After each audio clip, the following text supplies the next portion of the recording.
நண்பர்கள் அனைவருக்கும் இளம்பெருவழுதியின் இனிய வணக்கம். உங்கள் அனைவருக்கும் என்னுடைய நெஞ்சம் நிறைந்த நன்றிகளை தெரிவித்துக் கொள்கின்றேன். ஏன்னா நம்மளுடைய யூடியூப் சேனல் வெற்றிகரமாக 50,000 சப்ஸ்கிரைபர் பெற்றிருக்கின்றது. அதனால உங்கள் அனைவருக்கும் என்னுடைய நெஞ்சம் நிறைந்த நன்றிகளை தெரிவித்துக் கொள்கின்றேன். சரியா? ஓகே, இன்னைக்கு நம்ம எதை பத்தி பார்க்க போறோம் அப்படின்னா, நம்ம நாம் கூமுட்டை கட்சியுடைய கூமுட்டை தம்பிகளே என்ன பண்றாங்கன்னா, நம்ம நாம் கூமுட்டை கட்சியுடைய தலைமை ஒருங்கிணைப்பாளர் அன்பு அண்ணன் மரியாதைக்குரிய குடிகாரன் சீமானை போட்டு பொளந்து எடுக்கிறாங்க. Facebook, வாட்ஸ்அப், ட்விட்டர் போன்ற சமூக வலைத்தளங்கள் உள்ள போய் பார்த்தா அப்படின்னா, நாம் கூமுட்டை கட்சியுடைய கூமுட்டை தம்பியே சீமானை நோக்கி கேள்வி எழுப்புறாங்க. யோ சீமானு, உனக்கெல்லாம் அறிவு இருக்கா இல்லையா? சோத்தை தின்றே சோத்தை விட்டு வேற எதுவும் இந்த பீஸா, பர்கரு, பானிபூரி, மசால் பூரி, காளான் பூரி எதுவும் தின்றாயா அப்படின்னு சொல்லி கூமுட்டை தம்பிகளை சீமான் நோக்கி சில கேள்விகள்லாம் எழுப்பிக்கிறாங்க. என்ன காரணம் தெரியல அப்படின்னு நினைக்கிறீங்களா? காரணம் எனக்கு தெரியும். அது என்ன அப்படின்றத இந்த காணொலியில் கொஞ்சம் டீட்டெயிலாக பார்க்க போறோம். நாங்க இப்படி வந்து பார்த்துட்டோம். இனி ஜென்மத்துக்கு எங்களால குடிய முடியாது. அதனால நாங்க சண்டை போட போறோம். அதாவது மக்களே, உங்க எல்லாருமே தெரிஞ்ச விஷயம் தான். நிறைய யூடியூப் சேனல் இது சம்பந்தமாக வீடியோக்கள்லாம் போட்டாங்க. பட் நாமளும் நம்மளுடைய டைமென்ஷன்ல ஒரு சில கருத்துக்கள்லாம் பதிவேற்றங்கள் பண்ணிடலாம். அதாவது நம்ம நாம் கூமுட்டை கட்சியுடைய தலைமை ஒருங்கிணைப்பாளர் அன்பு அண்ணன் மரியாதைக்குரிய குடிகாரன் சீமான் அவர்கள் இது நாள் வரைக்கும் எந்த சின்னத்தில் போட்டி போட்டாரு அப்படின்னா, கரும்பு விவசாயி சின்னத்தில் தான் போட்டி போட்டாங்க. அவங்களுடைய கட்சியை சார்ந்தவர்கள் எல்லாமே கரும்பு விவசாயி சின்னம் தான் போட்டி போட்டாங்க. தற்பொழுது அந்த சின்னம் நக்கீடு போயிருச்சு.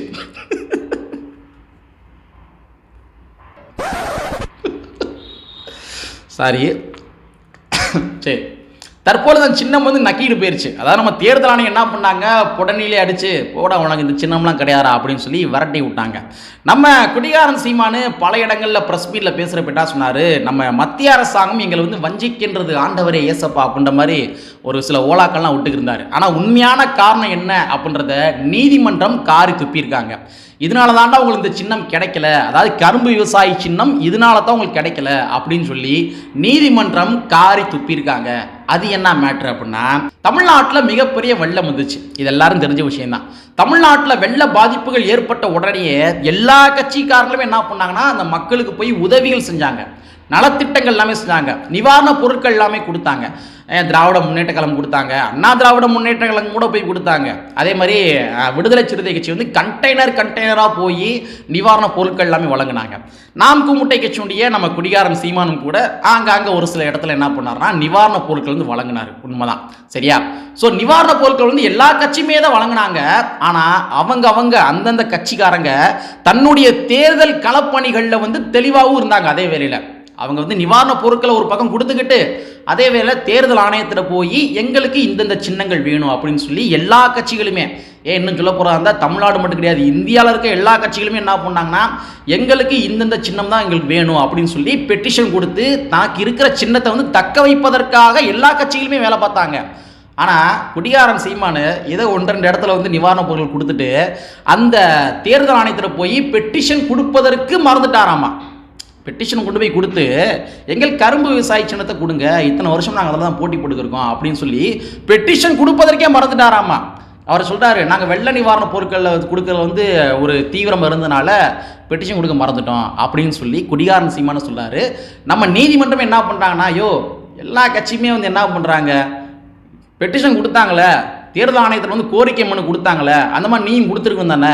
இல்லைங்க யுவர் ஆனர், நாங்கள் வெள்ள நிவாரண பொருட்கள் வாங்குறது பிஸியாக இருந்துட்டா அப்படின்னு சொல்லி குடிகாரன் சீமான் சொல்லியிருக்காரு. நீதிமன்றம் என்ன பண்ணிடுச்சு, போ இங்கிட்டு நீலாம் அரசியல் கட்சி வச்சு நடத்துகிற அப்படின்னு சொல்லி புடனில் அடித்து பெட்டிஷன் கொடுத்தாங்கன்னா அதை சின்னம் தருவாங்க அப்படின்னு சொல்லி வரட்டி விட்டுருச்சு. சரிங்களா? ஸோ இதுதான் நடந்திருக்குது. இதை பார்த்தோன்னே தான் நம்ம நாம் கூமுட்டை கட்சியினுடைய கூமுட்டை தம்பிகள் இருக்காங்க இல்லையா, அவங்களாம் என்ன பண்ணுறாங்கன்னா நம்ம சீமான் நோக்கி ஒரு சில கேள்விகளை எழுப்புறாங்க.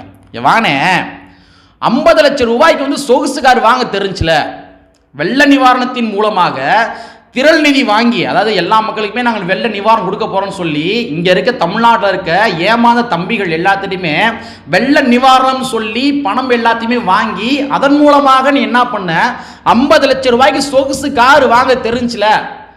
ஆனால் இத்தனை வருஷமா போட்டி போட்டது சின்னத்தை தக்க வைக்க தெரியலையே, உனக்கெல்லாம் வெக்கமா இருக்கா, சூடு இருக்கா, சொர்ணம் இருக்கான்னு கேட்குறாங்க.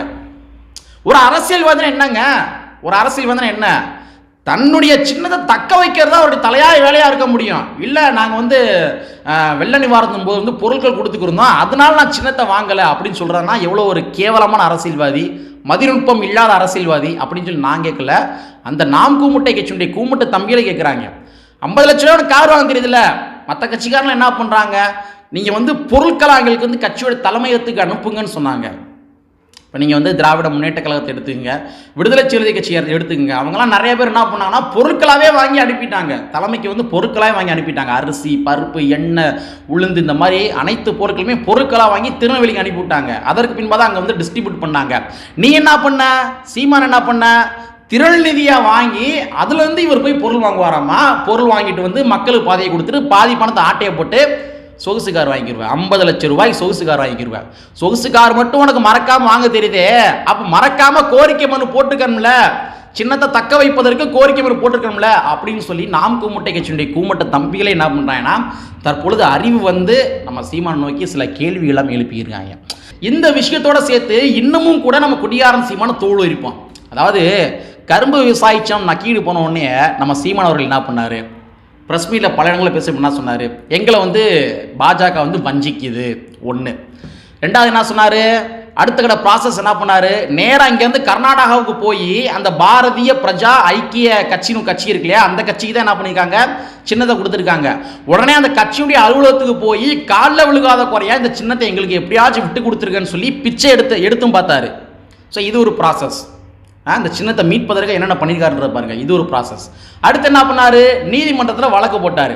ஸோ வழக்கு போட்டு என்னாச்சு, அதுக்கு நீதிமன்றம் காரியத்தை போயிருச்சு. ஸோ இது ஒரு ப்ராசஸ். சரிங்களா, இன்னமும் கூட நாங்கள் வந்து சின்னத்தை மீட்பதற்காக முயற்சி செய்வோம் அப்படின்னு சொல்லி குடிகாரன் சீமான் பல இடங்களில் பேசிகிட்டே இருக்காரு. நான் என்ன கேட்குறேன் அப்படின்னா, ஒரு சின்னத்தை மீட்பதற்கே வந்து இவ்வளோ ப்ராசஸ் பண்ண வேண்டியது இருக்குது. பேச்சுவார்த்தைக்கு போகிறீங்க, அதுக்கப்புறம் வந்து வழக்கு போடுறீங்க. ஸோ இவ்வளோ ப்ராசஸ் பண்ண வேண்டியது இருக்குது. ஆனால் குடிகாரன் சீமான் பல மேடைகளில் இப்போ என்ன பேசுகிறாப்புல, ஒரே இரவில் நேரம் நான் இலங்கைக்கு போவேன், ஈழத்துக்கு போவேன், அங்கே போய் ஒரே நோட்டா ஈழத்தை நொட்டிட்டு வந்துடுவேன், நாம் தமிழர் கட்சியிலேயே கொடி ஏற்றுவேன், பக்கத்தில் தமிழ் ஈழ கொடியும் ஏற்றுவேன். இதில் நடக்கிற ப்ராசஸா? ஒரு சின்னத்தை மீட்பதற்கே இவ்வளோ ப்ராசஸ் பண்ண வேண்டியது இருக்குது. ஆனால் இந்த இளைஞர் பட்டாளத்து எல்லாமே எப்படி வந்து இவர் ஏமாத்திக்கிருக்காரு, ஒரே இரவில் போய் நான் ஈழத்தை ஒரே நோட்டா நொட்டிட்டு வந்துடுவேன். சரி, நாளைக்கு ஆட்சிக்கு வந்தால் என்னங்க பண்ணுவீங்க அப்படின்னா, இருக்கிற கடன் எல்லாத்தையுமே நான் எப்படிங்க அடைப்பீங்க கேட்டோம்னா, இல்லை நான் கடனை அடைக்க மாட்டேனே, நான் ஒரே தான் மஞ்சள் நோட்டீஸ் கொடுத்துருவேன். உலக வங்கியில் வாங்கியிருக்க கடனை எப்படி அடைப்பீங்க அப்படின்னு சொல்லி ஒரு பத்திரிக்கையாளர் கேட்குறாரு. அதுக்கு என்னென்ன செயல் திட்டங்கள் வச்சிருக்கீங்க அப்படின்னு கேட்குறாரு. உங்களுடைய செயல் திட்டங்கள் என்ன, நீங்கள் ஒருவேளை முதலமைச்சராக ஆகிட்டீங்க அப்படின்னா நீங்கள் உலக வங்கியில் வாங்கியிருக்க கடனை எப்படி அடைப்பீங்க அப்படின்னு கேட்குறாங்க. அதுக்கு சீமான் சொல்கிற பதில் என்னன்னா, நான் மஞ்சள் நோட்டீஸ் கொடுத்துருவேன். சின்னத்தை வாங்குறதுக்கு மட்டும் இவ்வளோ ப்ராசஸ் பண்ணுறீங்களே, இவ்வளோ காலங்கள் எடுக்குதுல்ல, அதுக்கான முயற்சி இன்னும் போய்கிட்டு இருக்குல்ல. இவர் சொல்கிற பேச்சுக்கெல்லாம் பாருங்க, ஈழத்தை ஒரே நேரில் நொட்டிடுவேன், அதுக்கப்புறம் வந்து நான் மஞ்சள் நோட்டீஸ் கொடுத்துருவேன். அது மட்டும் சொன்னார், நான் ஆளுநரை வெளியே விட மாட்டேங்க, ஆளுநர்னா வெளியில் விட மாட்டேன், உள்ளுக்குள்ள வச்சு கதவை பூட்டிடுவேன், கதவை பூட்டி சாவி எடுத்து வச்சுக்கிடுவேன். அசிங்கமா இல்லை? இந்த மாதிரி வந்து இளைஞர்களை சொல்லி சொல்லி ஏமாத்துற அசிங்கமா இல்லை? அப்போ ஆன்லைன் எங்களுக்கு வேணான்னு சொல்கிறதா இருந்தால் அதுக்கு எத்தனை கட்ட போராட்டங்கள் பண்ணணும், எத்தனை சட்ட வரைவுகள் கொண்டு வரணும், சட்ட திருத்தங்கள் கொண்டு வரணும், தீர்மானங்கள் நிறைவேற்றணும். நம்ம மாநிலத்தினுடைய அமைச்சரவையில் சட்டமன்றத்தில் வந்து தீர்மானங்கள் நிறைவேற்றணும். அதை குடியரசுத் தலைவர் ஒப்புதலுக்கு அனுப்பணும். குடியரசுத் தலைவர் வந்து ஒப்புதல் கொடுக்கல அப்படின்னா நம்ம என்ன பண்ணால் அதுக்கு போராட்டம் பண்ணணும். ஒப்புதல் பண்ணுங்கன்னு சொல்லி போராட்டம் பண்ணணும். இவ்வளோ கட்ட ப்ராசஸ் இருக்குது. ஆனால் நான் ஆளுநர் வந்து கதவுக்குள் உள்ள வச்சு பூட்டிட்டு வந்துடுவேன். நீட்டுக்கு கெட் அவுட்டு, நீட்டை எப்படி ஒழிப்பீங்க? நீட்டு கெட் அவுட் சொல்லுவீங்க. நான் நீட்டு கெட் அவுட்டு, நீட்டுக்கு கேட்டு போட்டுருவேன். நான் அசிங்கமா இல்லையா? இதுதான் வந்து ஒரு தலைவராக இருக்கிற நபர் வந்து தன்னுடைய தொண்டர்கள் சொல்லி கொடுக்கின்ற வரைமுறைகளா? ஒவ்வொரு திட்டங்களையும் எப்படி அழிக்கணும், எப்படி உருவாக்கணுன்றதுக்கு வந்து நீட்டு கெட் அவுட்டு, நீட்டு கேட்டு. ஒரு சின்னத்தை மீட்பதற்காக இவ்வளோ பாடுபடுறீங்க, கண் கூட தெரியுதுல. அப்போ வந்து ஒவ்வொரு மிகப்பெரிய செயல் திட்டங்களையும் வந்து எப்படிலாம் கஷ்டப்பட்டு நம்ம ஒவ்வொரு ஸ்டெப் பை ஸ்டெப்பாக போக வேண்டிய தேவைகள் இருக்குது. அப்போ நீங்கள் என்ன பண்ணுறீங்க அப்படின்னா, உங்களுடைய இளைஞர் பட்டாளத்துக்கு வந்து ஒரு ஹீரோயிச வார்த்தைகள் மட்டும்தான் சொல்லிக் கொடுக்குறீங்க. ஆக்கப்பூர்வமான செயல் திட்டங்கள் எதுவுமே பண்ணுறது கிடையாது, செயல்பாடுகள் சொல்லித்தரது கிடையாது, சட்ட திட்டங்களை சொல்லித்தரது கிடையாது, ப்ராசஸ் சொல்லித்தரது கிடையாது. இப்படியான ஸ்டெப் பை ஸ்டெப்பாக போகணுன்ற ப்ராசஸ் சொல்லித்தரது கிடையாது. இப்போ இவ்வளோ பெரிய அரசாங்கம் இருக்குது, இவ்வளோ பெரிய கட்டமைப்புகள் இருக்குது. நான் ஒரே நாளில் நொட்டிடுவேன்றது மஞ்சள் பேசினாலே சாட்டை தருவோம் ஞாபகம் வருது. சரி, மஞ்சள் நோட்டீஸ் கொடுத்துருவேன்றது, ஆளுநருக்கு அதை கூட்டிகிட்டு வந்துருவேன்றது இதெல்லாம் தப்பு சீமான் அவர்களே, மிகவும் தப்பு. குடியாரன் சீமானவை நோக்கி இப்போ தான் கூமுட்ட தம்பிகள் எல்லாமே கேள்விகள் எழுப்ப ஆரம்பிச்சிருக்காங்க. நீ என்ன பண்ணியிருந்த அப்படின்னு கேட்குறாங்க. வெள்ள நிவாரணத்துன்னு பொருள் கொடுத்த ரைட்டு, நீ மட்டும்தான் இருக்கியா அவங்க கட்சியில்? இன்னும் எத்தனையோ நிர்வாகிகள் இருக்காங்களா, அவங்களாவது போய் பெட்டிஷன் கொடுத்துருக்கணும்ல. தேர்தல் ஆணையத்தையே அணுகாமல் எங்களுக்கு பாஜக துரோகம் செய்து விட்டது, மாநில அரசாங்கம் துரோகம் செய்து விட்டது, அசிங்கமா இல்லை அப்படின்னு சொல்லி நாம் கூமுட்டை கட்சியுடைய கூமுட்டை தம்பிகள் தற்பொழுது தெளிவந்து கேட்குறாங்க. இனி வரப்போகும் காலங்களில் கண்டிப்பான முறையில் குடிகாரன் சீமான நாம் கூமுட்டை கட்சியுடைய கூமுட்டை தம்பிகளை போட்டு பொழந்து எடுப்பாங்க என்பதை கூறிக்கொண்டு கற்பி ஒன்று சரி புரட்சி செய்கின்ற புரட்சியில் வரியை கூறிக்கொண்டு நிறைவு செய்கின்றேன். நன்றி, வணக்கம்.